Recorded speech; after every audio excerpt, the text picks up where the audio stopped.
Hey, I'm Dr. Susanna Bozzoni, and we're going to talk today about keto for mental health. Because if you do a Google search right now around dietary solutions for depression or anxiety or any other psychiatric issues, you might probably come across a lot of people with some claims about keto. So I'm going to present this study for you, which is a really fascinating study. It was just published this year and by Dr. Sethi.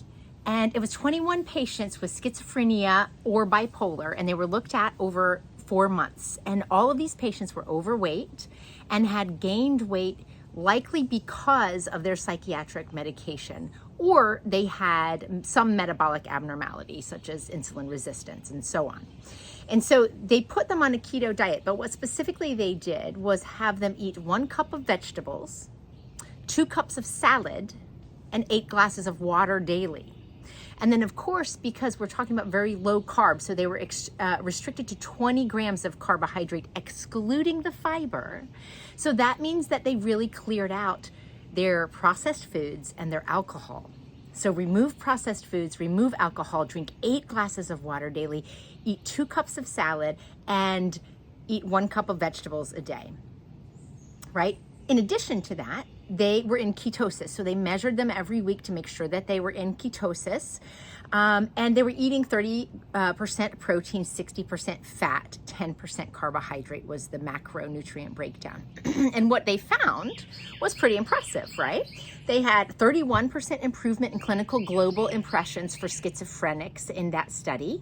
They showed improvement in weight, as you can imagine, body mass index, waist circumference, that representation of visceral fat, insulin resistance, and triglycerides.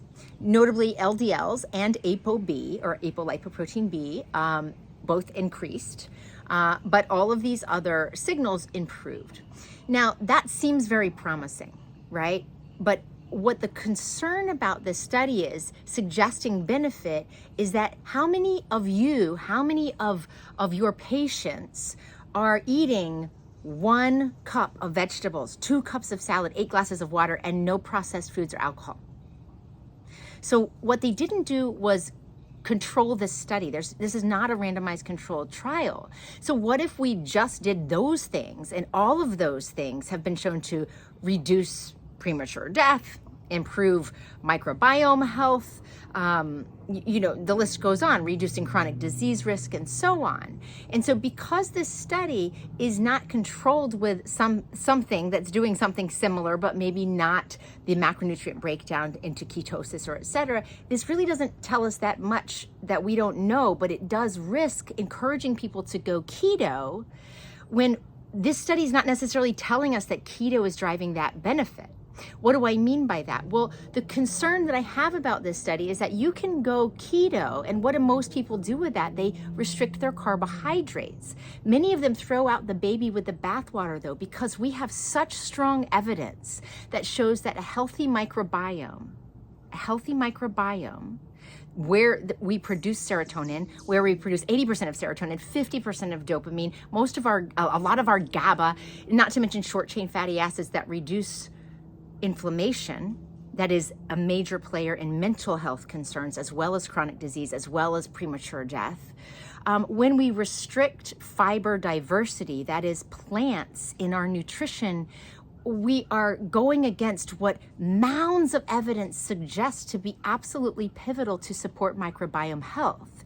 And knowing that dysbiosis, that is the lack of microbiome balance or health, is strongly linked with depression, with anxiety, with schizophrenia, with bipolar, with many mental health concerns, and ADHD and autism, right? We really want to support the microbiome. And yes, absolutely, 100%. We want to get rid of those processed foods, those foods that have been stripped of their fiber and that have had salt, oil, sugar, and God knows what else added to them. We've got to get those out of the diet. Yes, we want to clear out the alcohol. Unfortunately, it's a brain toxin. It's not going to help your mood, and it certainly won't help stabilize your sugar and fuel your microbiome. It will wipe it out, right? That's what alcohol does to bacteria. And so just to really emphasize the importance of what we learn from this study and what we don't learn from this study. And what we don't learn is that keto is the answer to mental health concerns.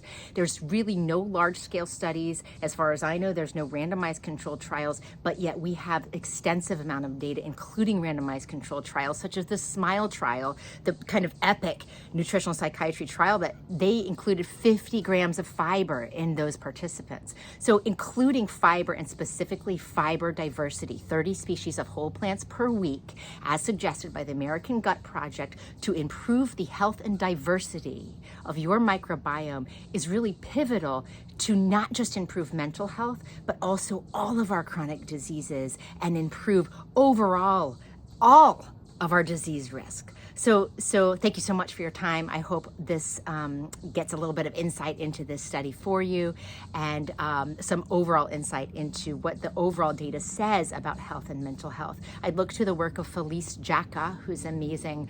Uma Naidu has a lot of good summaries in her book as well. So thanks so much for your time.